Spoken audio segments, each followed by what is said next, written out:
Papanindigan ko na talaga yung aking pagdadayet dahil ngayong araw po ay gagawa naman ako ng spinach salad.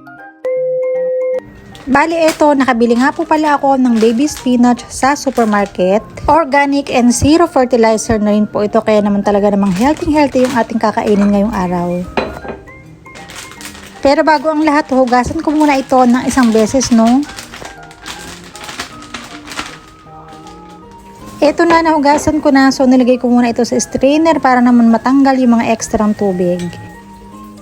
Bukod nga po sa spinach, gagamit din po ako dito ng carrots. So ayan, kalahati lang po yung ginamit ko. Bali, hiwain ko lang din po ito ng maninipis.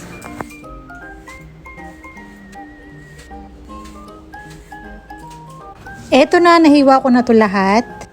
Then, sunod ko namang hiwain dito yung mga cherry tomato. Hinati ko lang po ito sa gitna. Meron nga rin po pala ako dito mga grapes, so bali hiniwa ko lang din po ito ng katulad ng pagkakahiwa ko dito sa cherry tomato. Gagamit nga rin po pala ako dito ng konting sibuyas na kulay pula, konti lang po yung ginamit ko dito para hindi naman po mag-overpower yung ating salad. And dito naman po sa isang bowl, so pagkasamahin lang po natin dito yung mga fresh na gulay na hiniwa natin, no?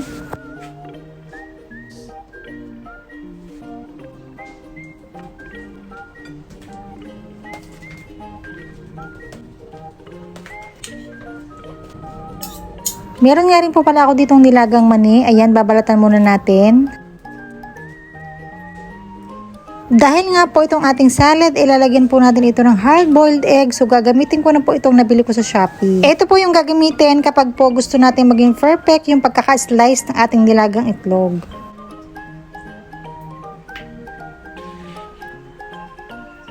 O, diba ang galing naman ito? Sobrang perfect ng pagkaka-slice ko dito sa ating itlog, no? At dahil nga po mahilig naman ako sa cheddar cheese and favorite ko rin po ito, kaya naman po maglalagay po tayo. So bali, hiwain ko lang po ito ng cubes na maliliit.